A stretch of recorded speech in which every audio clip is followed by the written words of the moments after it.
نے سندھ گیا تھا جی جی تو اسلامی نظریاتی کونسل کا ہم کرتے رہتے ہیں کہ ٹھیک ہے ایک قومی ادارہ ہے جی تو ہم جہاں بھی جائیں تو وہاں اچھی شخصیات سے ملاقاتیں کر کے تو یہ پتہ ہو کہ اب کیا علمی دینی کام ہو رہے ہیں، پہلے کیا سر ہوا۔ آپ کو حیرانگی ہوگی شاید یہ آپ کی معلومات میں نہ ہو جی کہ سندھ میں جو بھی زیادہ وہ ہیں مزارات، جی مثلاً وہاں ہولڈ ہے پیر پگارا صاحب کا، جی جی جی ٹھیک ہے نا، پیر جھنڈو اور پیر پگارا، پیر پگارا، تو وہ اس درگاہ کا مرید ہے، جو ان کا سلسلہ طریقت ہے وہ یہیں سے شروع ہوتا ہے۔ اچھا اچھا پیر پگاروں کا، پیر پگارا کا راشدی جتنے جو ہیں، راشدی جتنے بھی ہیں، پھر ان اچھا کے آگے جو مزارات ہیں وہ سندھ میں یا سندھ میں ہو گئے، وہاں سے پرچونڈی شریف ہو گیا اور ادھر سوئی شریف ہو گیا، حتیٰ کہ یہاں ہمارا دین کو رہے رہی ارکان میں اس جگہ تک ان کا جو سلسلہ آ رہا ہے راشدیوں کا، خلیفہ غلام محمد صاحب وغیرہ، ہاں یہ سارے ہمارے ہوئے ہیں۔ اچھا ان کو دیکھیں میں ان کی ید بیضاء کتاب چھپی ہوئی ہے، شاید آپ کی نظر سے گزری ہو، خلیفہ غلام محمد صاحب کی جی جی ید بیضاء ان کی کتاب چھاپی ہے انہوں نے، ہاں جی ہاں جی ہاں تو ان کو دیکھیں سلسلہ جو ہے تو اس میں ہمارا لکھا ہوا بھی ہے، تو اس میں جو سلسلہ ان کا طریقت ہے وہ حضرت غوث بندگی رحمۃ اللہ علیہ سے آتا ہے۔ اچھا ماشاء اللہ، ہاں یہاں سے ہمارے بزرگ تھے ان کے مرید ہیں، وہ جھانگ والے کوٹ سدانا والے ان کے مرید ہیں پیر پگارا صاحب۔ اچھا اچھا اچھا تو جتنے بھی اندرون سندھ یا پیر پگارا صاحب کی وہاں جو لوگ ان سے بیعت ہوئے، ان کے مزارات ہیں یا اور سادات کے مزارات ہیں، وہ ادھر سلسلہ طریقت میں اس بزرگ حضرت غوث بندگی رحمۃ اللہ علیہ کے مرید ہیں۔ اچھا تو پیر جھنڈو جو ہے، جھنڈو اور پگاروں کی سنا ہے کہ ایک ہی فیملی ہے، وہ پھر ان کو الگ الگ سر کیا؟ بہت سارے مزارات ہیں، خاص طور پہ دیکھیں نا آپ، اگر میں آپ کے لیے عرض کر دوں کہ تحریک پاکستان میں جن لوگوں نے کردار ادا کیا وہ بیسیکلی سلسلہ قادریہ کے ہیں، اور اگر آپ رود کوثر پڑھیں ڈاکٹر اکرام صاحب کی جو ہے، صاحب کی جو ہے شیر اکرام صاحب، رود کوثر، ہاں جی، اس میں لکھا ہوا ہے واضح کہ برِ صغیر میں جو سلسلہ قادریہ ہے اس کی پھیلاؤ میں یا اس کی بنیاد جو ہے نا حضرت غوث بندگی رحمۃ اللہ علیہ، جن کے آپ مزار پہ بھی جائیں گے اچھا یہ شریف والے، غوث بندگی، حضرت محمد غوث بندگی رحمۃ اللہ علیہ، اچھا جی تو یہ بزرگ ہیں جن کی وجہ سے سلسلہ قادریہ پورے برِ صغیر میں پھیلا۔ ٹھیک ٹھیک، پھر اور یہ کس زمانے کی بات ہے؟ یہ 9ویں صدی ہجری میں، 9ویں صدی ہجری میں، جی جی، 9ویں صدی، تو آپ جتنی بھی تاریخ کی کتابیں اٹھا کے دیکھ لیں تو ان میں یہ لکھا ہوا ہے کہ جو سلسلہ قادریہ ہے وہ بھی اسی وجہ سے پھیلا ہے۔ اور میں آپ کو ایک بات اور بتا دوں کہ قائد اعظم کا جو خاندان ہے وہ یہاں کے جو بزرگ تھے حضرت عبدالرزاق گیلانی رحمۃ اللہ علیہ، حضرت غوث بندگی رحمۃ اللہ علیہ کے پوتے ہیں، حضرت عبدالقادر ثانی جن کو مختوم ثانی کہا جاتا ہے، ان کے بیٹے ہیں، تو انہوں نے ان کو مسلمان کیا تھا۔ اچھا قائد اعظم کی فیملی کو، قائد اعظم کی خود جو اپنی یادداشت لکھی ہوئی ہے، کتاب ہے بے تیغ سپاہی محسن کیا بھوپالی صاحب ہے جو نواب صدیق احمد شاہد انہوں نے لکھی ہے، اس میں واضح طور پہ لکھا ہوا ہے کہ وہ قائد اعظم نے بتایا کہ ہمارا خاندان جو ہے نا ادھر ملتان کے گرد نواح میں لوہانہ قوم تھی ہماری، تو ہم ادھر رہتے تھے، پھر ہمارے اچ شریف کے جو بزرگ تھے حضرت مختوم سید عبدالرزاق گیلانی جو حضرت غوث پاک کے بعد میں سے انہوں نے مسلمان کیا اچھا ہمارے خاندان کو، پھر ہمارا خاندان مائگریٹ ہو کے سندھ چلا گیا، پھر سندھ سے ہم ہو کر پنجاب مشہور ہو گیا، پھر ہم ادھر چلے گئے بمبئی وغیرہ کے، تو یہ ان کی کتابوں میں موجود ہے کہ ان کے خاندان نے جو اسلام قبول کیا وہ حضرت سید عبدالرزاق رحمۃ اللہ علیہ کے ہاتھ پہ کیا، اس کی فیملی کی۔ اچھا وہ جو منصورہ سندھ والا ہے اس میں پڑھ رہا تھا کہ جب امویوں کی حکومت ختم ہوئی اور عباسیوں کے گورنر وہاں آنے شروع ہو گئے تو اس کے بعد نظاری اور یمانی دو فرقے تھے، نظاری جو ہے وہ بعد میں اسماعیلی آغا خانی ہوئے اور یمانی جو ہے وہ اہل سنت رہے، تو ان کے آپس میں بہت زیادہ لڑائیاں جھگڑے ہوئے، تو پھر ایک صحابی تھے حبار ابن الاسود، ان کی اولاد کے ان کے بچے جو ہیں وہ وہاں آئے ہوئے تھے، تو پھر وہ حکومت انہوں نے وہاں کی حباری اسٹیٹ کے نام سے وہ مشہور ہوئی، تو وہ زمانہ جو ہے حباری اسٹیٹ پھر محمود غزنوی تک رہی ہے، تو کیا ان کا ان کے ساتھ کوئی تعلق واسطہ ہے؟ اور کیا قائد اعظم جو ہے وہ پھر بعد میں خواجہ فیملی تو وہ ہو گئی نا اسماعیلی آغا خانی، تو وہ کب کنورٹ ہوئے کوئی اس یہ کا؟ تو بات کا معاملہ ہے سر، یہ تب کے نہیں ہے، اچھا اس وقت جو تھا وہ ہے اپنا کرامتا، تو کرامتا جو فرقہ ہے نا وہ تب آیا، وہ بھی تھے یہاں، جی وہ یہاں تھے، انہوں نے تو ملتان پہ حکومت قائم کر لی تھی نا، کرامتن کرامتن، یہ ملتان اور یہ علاقہ اس پہ وہ قابض ہو گئے تھے. شاید محمود غزنوی تاریخ میں لکھا جا رہا ہے کہ محمود غزنوی اس کے ان کے قلعہ کما کے لیے یہاں آیا تھا، اور اس نے یہاں یہ اچ کا نام اس وقت تاریخ میں لکھا ہوا ہے، بھٹا پتہ نہیں کیا اس طرح کا نام ہے. اچھا بھوٹا بھوٹا ہاں، یہ تاریخ میں اس میں آپ دیکھ لیں تو اس میں یہ نام لکھا ہوا ہے. اچھا. تو اس نے یہاں آ کے حملہ کیا، محمود غزنوی نے آ کے ان کا، اور بعد میں ان کے جو لوگ آتے رہے انہوں نے کرامتا جو فرقہ تھا اس کا قلعہ کما کیا اور ان کو ختم کیا. محمود غزنوی کا کوئی کمانڈر عبدالرزاق بھی تھا یہ کہتا، وہ زیادہ تر سندھ اور ان علاقوں میں پھرتا رہا. تاریخ میں تو سر ان کا نام آتا ہے محمود غزنوی کا. ٹھیک ہے ٹھیک ہے. راجہ جے پال ان تھا، اس کو انہوں نے شکست دی، پھر ایسا ایسا وہ دور تک گیا انڈیا کا تک، شروع میں یہاں آیا ملتان اور اس علاقے کو. ٹھیک ہے. تو مخدوم صاحب جو ہیں وہ پھر ان بزرگوں کی اولاد میں سے ہیں یا متولی؟ نہیں سر، مخدوم صاحب تو یا یہ جو حضور غوث بندگی رحمۃ اللہ ہے. جی جی. میں تھوڑا سا عرض کر دوں، کچھ شریف کو یہ شرط حاصل ہے، ایک تو دنیا کی برصغیر کی جو پہلی اسلامی درسگاہ ہے مدرسہ فیروزیہ کے نام سے، وہ یہی اچ شریف میں گئے برصغیر کی. کس طرف تھی؟ یہ شہر میں تھی سر. کوئی اس کا اب کوئی ایسا کوئی نشان نہیں؟ کوئی نشان نہیں. بادشاہ فیروز اور یہ کیپٹل جب بنا کر بادشاہ ناصر الدین کا بادشاہ پہ حملہ ہوا پورے وہ اس دریا میں ڈوب بنا، تو ناصر الدین کا بادشاہ کے دور میں یہاں سے لوگ تبلیغ اسلام کے لیے مشرق بعید تک گئے. یہ کباچہ تو ادھر سے فارس سے آئے ہوئے تھے؟ جی جی جی جی. تو اس یہ جو یونیورسٹی تھی سر، یہ اسلامی پہلی یونیورسٹی تھی. کیا نام تھا مدرسہ؟ مدرسہ فیروزیہ. یہ برصغیر کی پہلی اسلامی درسگاہ تھی جس میں سے لوگ فارغ التحصیل ہو کے پورے مشرق بعید تک گئے جہاں تک انہوں نے اسلام پھیلایا. جگہ بھی معلوم نہیں ہے کہ کس محلے میں یا شہر کی کس جگہ پہ وہ ہوگی؟ سر یہ کھنڈرات باقی ہیں ابھی، کھنڈرات اونچی جگہ پہ ہے، ٹیلا ہے. تو اب یہ کئی دفعہ کیونکہ یہاں حملہ آ رہے ہیں تو یہ آپ اندازہ کر لیں جب یہ کیپٹل تھا تو اس کی کیا شان ہوگی. اس کے کھنڈرات کا کسی کو پتہ ہے کہ یہ دریا آتا ہے دراصل، کیونکہ دریا قریب بہتا ہے تو وہ آثار ختم ہوتے گئے. جب بھی فلڈ آیا ہے تو وہ ختم ہوتے چلے گئے. اچھا جی. لیکن یہ شرط حاصل ہے اچ شریف کو کہ اسلام کی پہلی درسگاہ اچ شریف میں قائم ہوئی برصغیر میں. یہیں سے لوگ فارغ التحصیل ہو کر اسلام کی تبلیغ کرتے ہیں. اچھا. اسلام کو انہوں نے پھیلایا نا، تلوار سے تو نہیں پھیلایا. ہاں ہاں صحیح. تو آپ جس علاقے کو اٹھا کے دیکھ لیں یہیں سے. اور یہ شرط بھی اچ شریف کو حاصل ہے کہ تصوف کے چاروں سلسلے کے لوگ، اب غزنوی دیکھ لیں، سب سے پہلے یہاں غزنوی ہے، اس کے بعد آئے سوربن. غزنوی؟ جی جی. اچھا غزنوی. غزنوی شیراز کے ساتھ ایک گاؤں ہے ابھی موجودہ ایران میں. ٹھیک ہے. تو یہ ادھر سے آئے تھے. یہ وہاں سے جو آتے ہیں یہ صفویوں کے آنے سے پہلے ہے یا صفویوں کے بعد ہے؟ کیونکہ صفویوں کے آنے سے تو وہاں شیعہ مذہب ہوا. یہ تو بات کی بات ہے. یہ بات کی بات. وہ 353 ان کی پیدائش ہے 353 ہجری.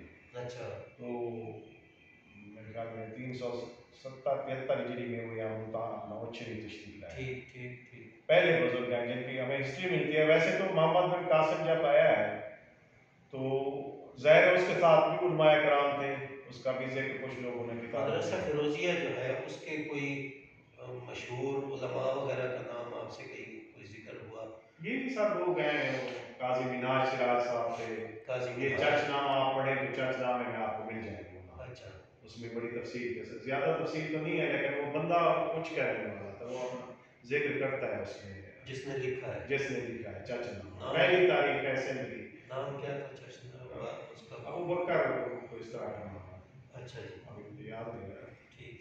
اور قاضی مناج شیراز ہو گئے، یہ سارے یہاں نب الباب ایک کتاب ہے بہت پرانی ہے، شاید ملتی بھی نہیں ہے، تو وہ یہاں تصنیف ہے اچ شریف میں. اچھا اچھا اچھا. تو پھر یہ سلسلہ سوربردی آیا یہاں.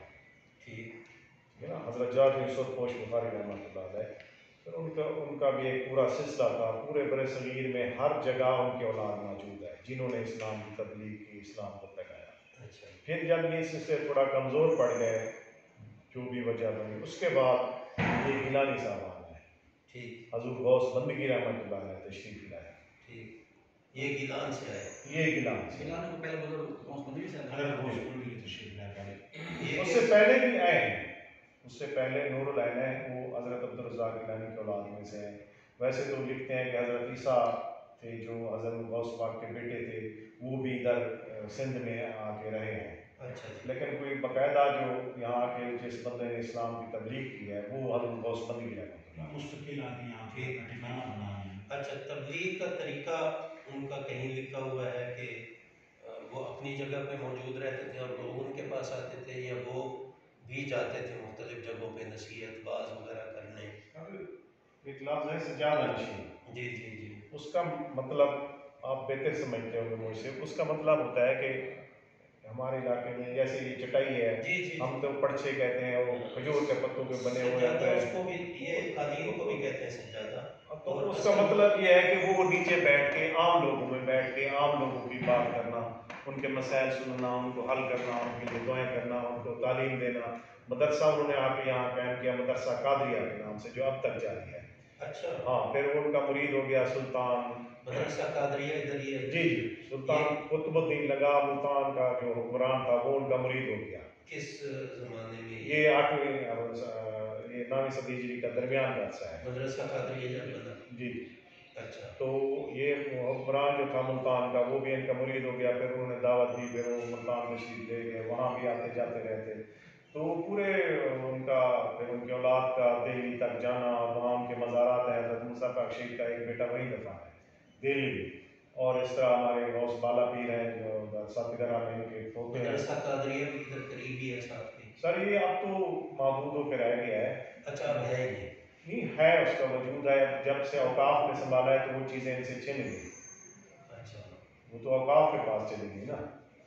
اب وہ اوقاف کے اندر چل رہا ہے، بچے پڑھتے ہیں، پھر وہ اس کو مدرسہ اسکول کا درجہ دے دیا. ریاست بلڈنگ کوئی ہے، اسٹیٹ علیحدہ تو بلڈنگ نہیں ہے. اب جو یہ مقبرہ موسیٰ پاک شہید ہے، اس کی بھی ایک علیحدہ کہانی ہے کہ وہ جب ان کا بیٹا حضرت موسیٰ پاک شہید کا گورنر بنا اس علاقے کا، ملتان وغیرہ کا، تو اس نے اپنے والد کے لیے ایک مقبرہ یہاں بنایا. لیکن پتہ نہیں کیا وجہ ہوئی، اگر کوئی حالات چیختے تھے یا ان مخادیم کے آپس میں لڑائیاں تھیں، وہ یہاں ان کو دفن نہیں کر سکے اس مقبرے میں نا. تو وہ اس کو پھر ملتان شریف لے گئے، وہاں دفن کیا ان کے. بیٹا کس کی طرف سے گورنر بنا تھا؟ یہ میرے خیال میں لودھیوں کا دور ہوگا شاید. اچھا. یا اس کے بعد کا دور ہے، مغلوں کا دور ہے. مغل اکبر ہے. اچھا. کیونکہ ان کا ڈسپیوٹ ہو گیا تھا یہاں سجادہ کے زمانے کا ہے، کیونکہ دارش کو بنا دی تھی نا وہاں پہ. جو سر وہ ہے نا اپنا مغل بادشاہ اکبر، کیونکہ ان کے سجادگی کا مسئلہ تھا، تو یہ دونوں بھائی پھر ادھر گئے تھے. اس نے وہاں بنائی تھی اپنی حضرت موسیٰ پاک شیخ رحمۃ اللہ. آپ ان کی عظمت یہ دیکھیں کہ برِ صغیر میں محدث یا مفسر جو ایک بندہ ہے، شیخ عبدالحق محدث دہلوی رحمۃ اللہ، وہ دہلی چھوڑ کے آگے ان کا مرید ہوتا ہے. اچھا. تو کتنے بزرگ رہ رہے ہیں برِ صغیر میں. جی. تو حضرت موسیٰ پاک شیخ کی عظمت آپ دیکھیں، یا اس خاندان کی جو وہ ہے وہ دیکھیں آپ، کہ محدث سے ایک بندہ ہے برِ صغیر میں، شیخ عبدالحق محدث. وہ خود بھی بہت بڑے علمی ادبی گھرانے سے، روحانی گھرانے سے ہوگا، اور کافی سارے آپ نے دیکھا ہوگا ان کی کتابیں ہیں. تو وہ وہاں سے چلتا ہے، کوئی اونچا آ کے رہتا ہے. اس کے فارسی کے شاعر شاید آپ کو یاد ہو تو وہ انہوں نے بڑا تذکرہ کیا ہے اونچ کا اور ملتان کا. انہوں نے اپنی ہر کتاب میں حضرت موسیٰ پاک تو وہ جب حج پہ جاتے ہیں تو اپنے مرشد کے پاس آ کے حاضری دیتے ہیں، واپس آتے ہیں تو اپنے مرشد کے پاس حاضری دیتے ہیں. وہ خود بھی ایک بڑے خانوادے کے فرد ہیں. اور دوسرا یہ ہے کہ اس وقت بھی برِ صغیر میں بہت سارے لوگ تھے جو روحانی طور پہ مضبوط تھے، لیکن وہ آپ یہاں حضرت موسیٰ پاک شہید رحمۃ اللہ علیہ کا مرید ہوا. حضرت موسیٰ پاک شہید جو ہیں یہ بھی حضرت بندگی کے خاندان سے ہیں. جی ہاں. اچھا، ماشاء اللہ. یہ ملتان ہو گیا، ادھر ہو گیا، ساتگرہ ہو گیا، وہاں غوث بالا پیر ہیں، ان کے پوتے ہیں، ناگور میں ہو گئے. پھر یہ اپنا انڈیا میں بھی بہت ساری ہیں. وہ ہے یمنی، کیا منی میں، وہاں بھی ایک درگاہ ہے پٹنہ میں، وہ بھی ان کی اولاد کی ہے. تو ادھر پنڈی میں آپ رہتے تو پنڈی، کلر سیدہ وغیرہ، یہ سارے، مکھڑ شریف ہو گیا، کوارٹ ہو گیا، یہ سارے گیلانی یہاں سے. عیدگاہ شریف والے کس کے مرید ہیں؟ یہ تو ابھی کل کی پیداوار ہے. اچھا. ہاں، بزرگ عالم دین ہو گیا. پھر ویسے یہاں لوگوں کو بڑے پیران نظام ہر بندہ بن گیا پھر بن جاتا ہے. تو اب یہاں تربیت کا کیا سلسلہ ہے کہ صرف اب سر وہ نہیں ہے تربیت. اچھا اب نہیں ہے. اب نہیں ہے سر. حقیقت تو یہ ہے کہ اب پیران نظام سیاست میں چلے گیا تو مزارات اوقاف کے قبضے میں چلے گیا. وہ جو ایک سلسلہ تھا نا سر تبلیغ کا یہ کس کے جو تبلیغ کا سر یا لوگوں کو وہ سلسلہ تھا میں سمجھتا ہوں کہ وہ اب نہیں رہا. اچھا کیونکہ پیران نظام جو ہے نا ہوں گے بس بزرگوں کی رحمت تو ہے ان کا ہاتھ بھی ہے. مثلا جو ابھی یہاں کے سجادہ نشین ہیں آپ ان کو ملیں آپ تو جانتے ہیں. ہاں رات پہنچے ہیں دیکھ کل کے ہیں نا یوسف سے ساس باؤ نہیں ہوئے. اچھا حال نہیں ہے آگے دس سنگال کوئی میں یہ سمجھا جو مکتبہ یہاں پہ ہے جو مکتبہ کتابیں وغیرہ ہیں وہ کس زمانے سے قائم ہے کس نے کیا سر کتابیں لائبریری وزٹ کرنی ہے. لیکن ابھی ہم سب اس کو شفٹ کرا رہے ہیں یہاں ساتھ کمرہ بنانا ہے تو ابھی اس کو شفٹ کرنا ہے. ہم نے لائبریری جو ہے نا ہم بہت بندگی کے زمانے سے شروع ہوئی ہے. اچھا تو پڑھتے پڑھتے اگر آپ رضا علی عابدی کی کتاب ہے کتب خانہ یا دریا سنگھ کے ساتھ ساتھ بھی ہے اس کی یہ دریا ہاں سنگھ کے ساتھ. وہ اور ہے وہ شیر دریا کے نام سے ہے. ہاں ہاں ایک اس نے برصغیر کی لائبریریوں کا جائزہ لیا تھا اچھا تو اس کی کتاب ہے کتب خانہ. اچھا بھٹا صاحب کی نہیں بس میں نے تو کتب خانہ وغیرہ کتاب پڑھیں تو اس لائبریری کی اہمیت کا پتہ چل جائے. پڑھنے کا تو کم ٹائم ملے گا لیکن ہمارا سے زمانہ گیا تو سر وہ حالات نہیں رہے. ہم تو آپ کو ہی پڑھنا چاہتے ہیں اور میں سر ایسا نکم مادر بندہ ہوں مجھے کوئی پتہ نہیں ہے. اچھا پرانی جو لائبریری کا بتا رہے تھے وہ ابھی تک اس میں ہے کوئی یہ پیچھے لائبریری ہے ہم نے یہ ساتھ ہی کمرہ سیٹ کرایا ہے. اچھا تو اس کو ابھی اس میں شفٹ کرنا ہے کتابوں کو نہ رکھنا ہے. اچھا کچھ بچ گئی ہیں کتابیں. ویسے نواب باول نے کیٹلاگ تیار کروائی تھی گیلانی لائبریری کے نام سے. اچھا وہ یہاں کی مین سیکشن ایسے وہ مین سیکورٹس کیا بولتے ہیں سر اس کو آپ کچھ گیلانی. تو وہ ریاست بہاولپور میں پروفیسر تھے غلام سرور علی گڑھ کے ان کو بلوایا تھا. پھر انہوں نے کیٹلاگ تیاری کی. پھر وہ آپ کو دکھاتے ہیں وہ بک چھپی ہوئی ہے کیٹلاگ جو ہے نا اس کی ماشاء اللہ وہ بھی چھپی ہوئی ہے. اور وہ کہتا ہے کہ رضا علی عابدی لکھتا ہے کہ میں نے ایسی لائبریری نہیں دیکھی دنیا میں جیسے موضوعات پہ اس کی لائبریری میں کتابیں ملتی ہیں. میں نے یہ ریاست جو قیام ہوا تھا جو نواب سے وہاں آئے تھے اس میں بھی گیلانی صاحب نے کردار ادا کیا تھا ان کے ساتھ. اچھا کافی خلیل کا اثر سوچ تھا یہ اس علاقے میں گیلانی صاحب کا تھا یہ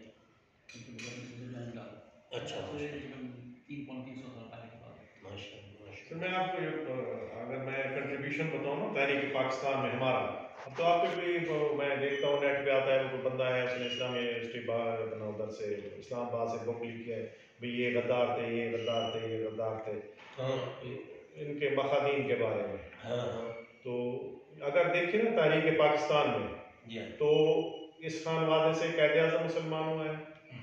یہ ریاست جو بہاولپور تھی جس کے بارے میں قائد اعظم نے کہا تھا کہ یہ برصغیر میں پہلے پاکستان موجود تھا ریاست بہاولپور کی صورت میں. تو میں کوئی بات ایسے نہیں فرضی نہیں کروں گا تاریخ کے حوالے سے کروں گا اور تاریخ کے کئی کتابوں کو اس میں آپ کو دکھا سکتا ہوں کہ یہ جو نواب تھے نا سر یہ کلیم ان کا کہ ہم عباسی ہیں. لیکن کچھ لوگ ان کو نہیں مانتے کہ یہ عباسی ہیں. یہ کہتے ہیں ہمیں 25,000 کا ہمارا جتھا تھا جو مصر سے آیا برصغیر تک. کچھ جو محقق ہیں وہ کہتے ہیں نہیں ایسا نہیں ہو سکتا کہ ایسے خیر وافیت سے یہاں آئے. خیر یہ ان کے علیحدہ کہانی ہے. لیکن برصغیر سندھ میں ان کا ایک بندہ تھا چنی خان اس کے تھے 2 بیٹے. چنی خان اس کے 2 بیٹے تھے. ایک کا تھا نور محمد اور ایک کا تھا مہدی. تو وہ نور محمد کی اولاد پر گھوڑے کہلائی اور مہدی خان کی اولاد جو ہے نا وہ عباسی کہلائی. نواب تھے جو مہدی خان اس کو انہوں نے مار مار کے کلوڑوں نے ان کو نکال دیا وہاں سندھ سے. تو اس علاقے میں وہ جو سندھ کا منصورہ وغیرہ اس میں تو جاٹ جو ہے وہ قوم تھی زیادہ اس علاقے میں آپ بتاتا ہوں. تو انہوں نے ان کو نکال دیا وہاں سے. اچھا ان عباسیوں کو نا مار مار کے یہ یہاں پہنچے درگاہ پہ. اس کا ذکر تاریخ کی اور کتابوں سے لے کے ابھی تک جو ان کی فریش کتاب ہے یہ صاحبزادہ قمر عباسی کی بغداد سے بہاولپور تک، اس میں بھی لکھا ہے کہ گیلانی سجادہ نے ہمیں پناہ دی اور انہوں نے یہاں. جب سندھ سے ان کو نکالا گیا یہ تو یہ بڑے بیچارگی اور شکست خوردہ یہاں آ کے درگاہ شریف پہ ٹھہرے. اچھ شریف میں مختوم صاحب اس وقت تھے جو سجادہ نشین، تو ان کے پاس آ کے ٹھہرے عبد القادر خامس رحمۃ اللہ علیہ. انہوں نے خط لکھ دیا، والی ملتان ان کا امیر تھا نواب حیات اللہ، تو اس نے ان کو ریاست کے لیے رقبہ الاٹ کر رہائش کے لیے دے دیا اللہ آباد، یہاں ایک قصبہ ہے اللہ آباد تو ناخلے سے.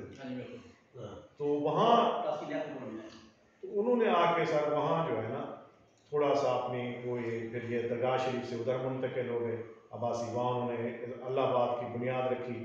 تو ایسا ایسا پھر اپنی باقی برادری کو اکٹھا کیا، پھر یہ علاقہ قبضہ کر لیا. 1747 میں پھر یہ بہاولپور کی بنیاد رکھی گئی، 350 سال پہلے کی بات ہے.